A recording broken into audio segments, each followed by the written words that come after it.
Hey, what's up everybody? It's that Be More Chick, and on this edition of that Be More Chick Foodie Cooking Vlogs, I'm going to be making some delicious, fast, easy, super easy stuffed shells. By no means and in any way am I saying that these are authentic Italian stuffed shells. They are not. This is the That Be More Chick hookup.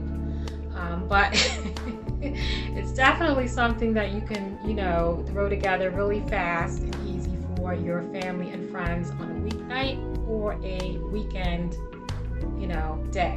So anyway, I want to thank you guys for helping my channel to grow. I say it on each and every vlog. Thank you for being a friend. My channel has really grown since April of last year when I first started, and I really appreciate making so many awesome friends from all around the world who are also fellow creators. Just genuine, authentic, wonderful people from all different cultures and places everywhere. So I really appreciate that. Thank you.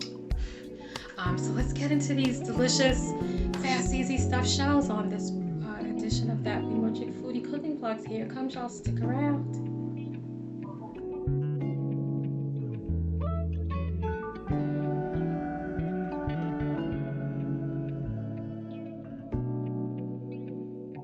So this is just some ground turkey mixed in with a little bit of turkey sausage. If you use ground beef, you can mix ground beef with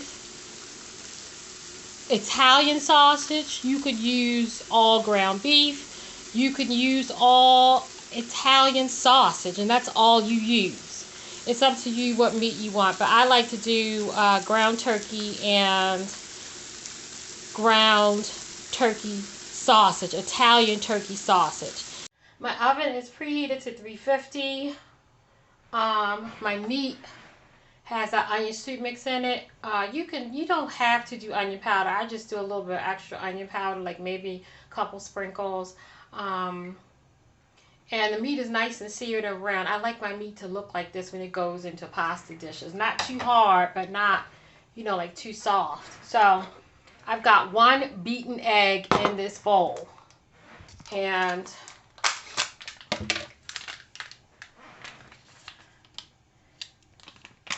they make everything so hard to open these days. I'm telling you. Look at this. This thing, like, I don't even know. I'm just going to open it the best way I can, but they make everything difficult to open. I mean, anyway, I'm going to add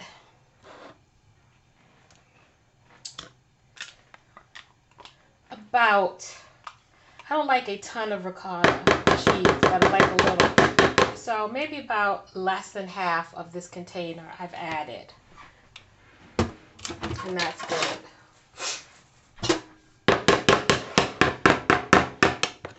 And I beat the egg already. So just gonna mix this. And you can use a wire whisk, a spoon.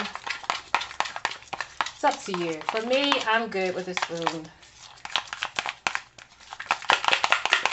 So you want to make sure that's nice and creamy and you've really incorporated the egg very well in there. That's good. I've got some of my Italian seasoning.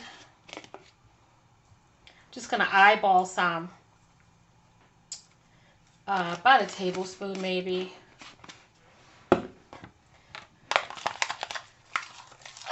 Mix that in. You could add more or less. And I've got this pizza cheese blend. I'm going to add a little of that to my ricotta mixture with the egg. So just eyeballing a little of that.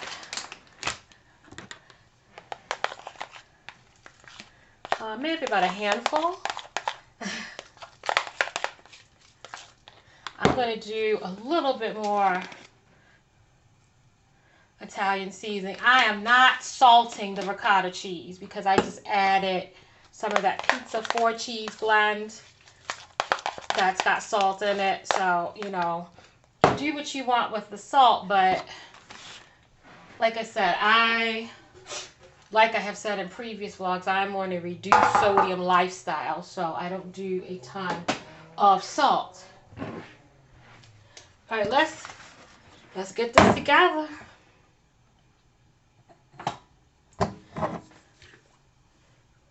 Okay, we're gonna put a little sauce down, and I've got another jar of sauce if I need it, if need be. So, a little sauce down in the pan.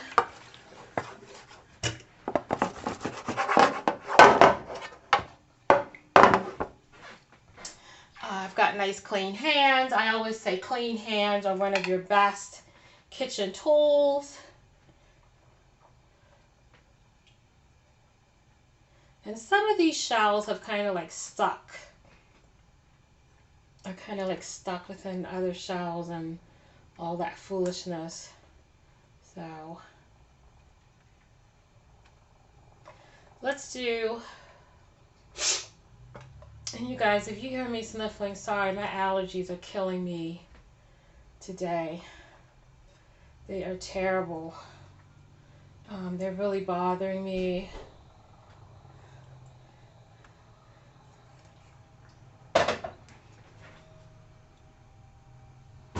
So I'm just going to spoon.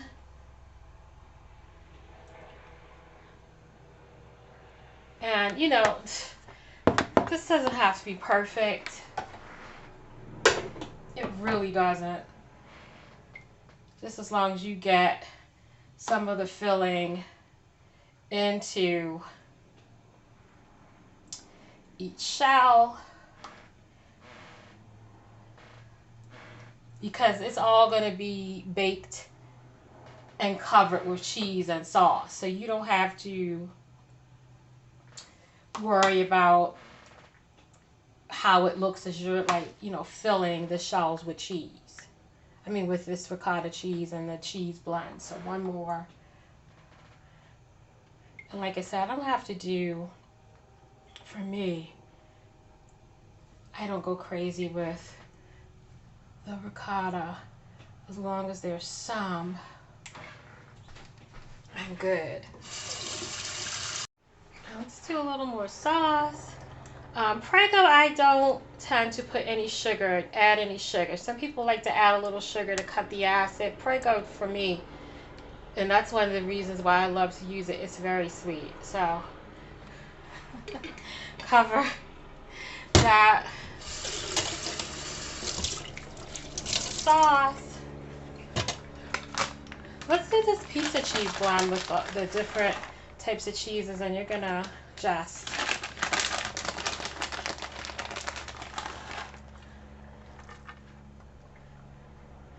do a generous handful of that.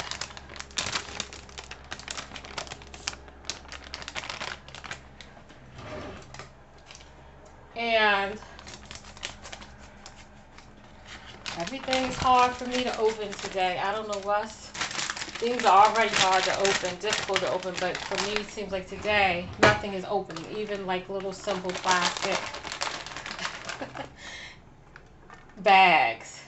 So, and we're going to do a nice layer right there, and a little Italian seasoning I'm just going to sprinkle there. Let's do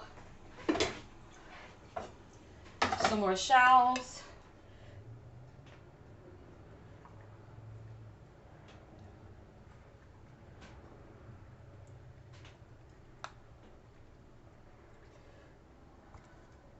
Let's try to put shells so that it, you know, the corners and stuff like that where I missed with this first layer. So any little crevices and corners that you see you want to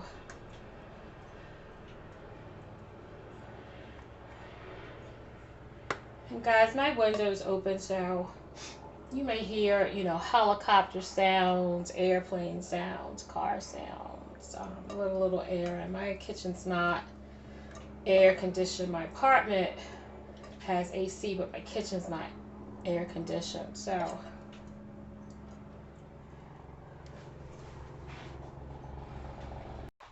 I'm just gonna like drizzle some of the ricotta on top of the rest.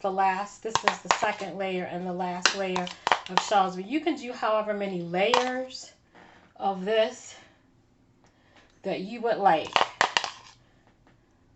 And, you know, you don't have to completely fill these up. Like I said, I don't like a whole lot of this type of cheese. I love mozzarella and stuff like that, but I'm not a super fan of ricotta, but I do like a little of it in something like some stuffed shells. Because if you don't, I guess if you don't stuff the shells with them, with this, it's not really stuffed shells. Don't worry about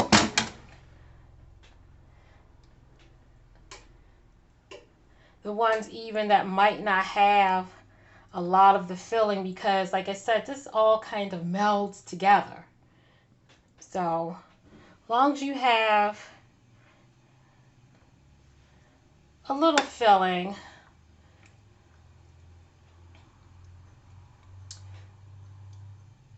with each inside each one, you're good to go. So meat, you could have put, you know, layered the meat, but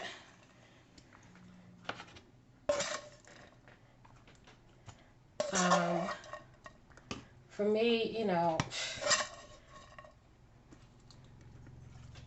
it's not a big deal about exactly when I put the meat in, as long as it's meat and I remember to add the meat.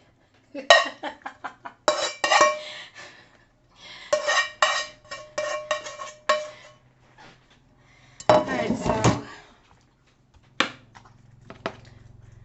make sure the meat is evenly distributed. Make sure the shells are easily distributed. You add how much ricotta and how much cheese you want. For me, this is enough ricotta cheese. So, sauce. Let's add a little more sauce.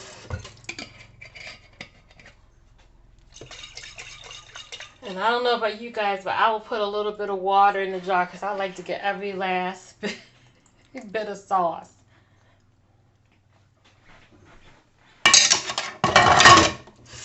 And I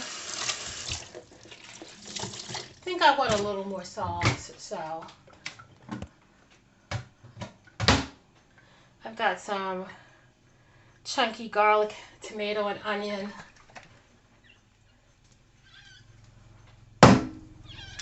That doesn't want to open.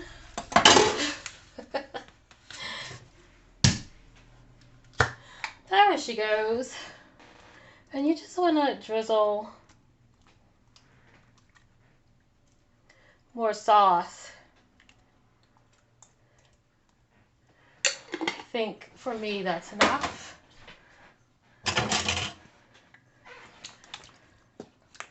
Make sure that everything is like evenly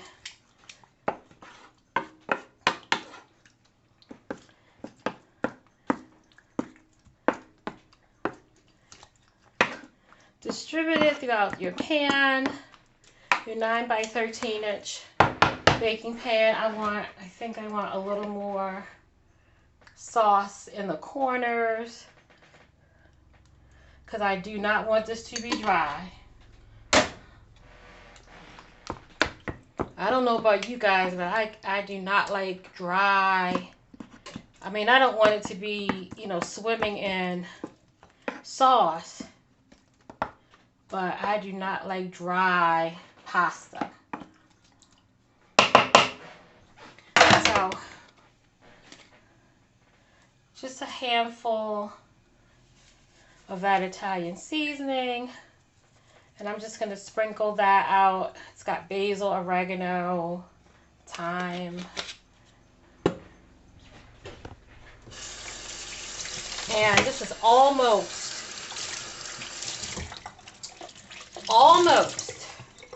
and guys, feel free to use whatever type of cheese you like.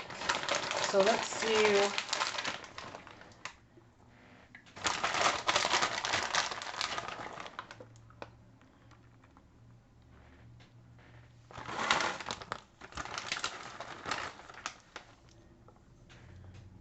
mozzarella.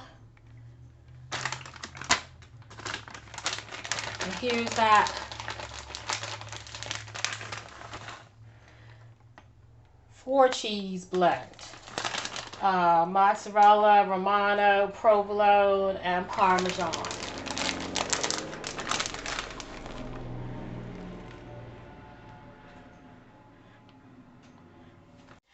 Okay, so I've layered all of the cheeses. I wind up using,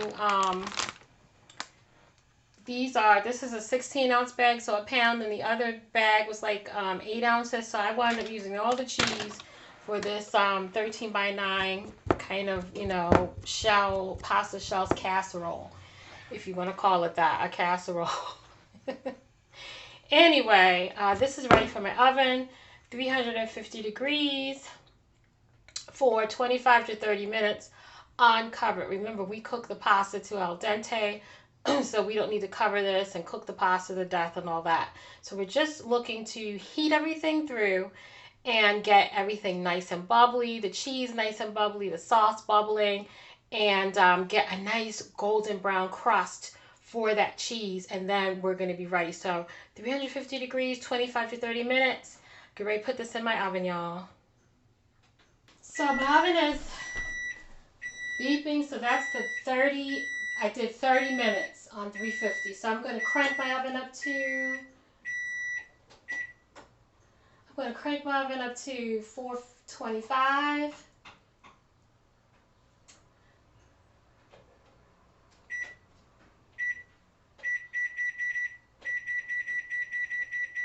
And I'm going to do 10 to 15 minutes on 425, and then I'm going to get that nice golden crust on the top, okay? Just took this out of the oven. I wind up doing about 8 minutes to get this top nice and golden brown. That's all dependent upon your oven. You would know your broiler best, but make sure you do the 25 to 30 minutes on 350. Crank your oven up to 425 and do between 8 to 10 minutes. This took about 8 minutes, maybe about 7 or 8 minutes, I guess. But look at that.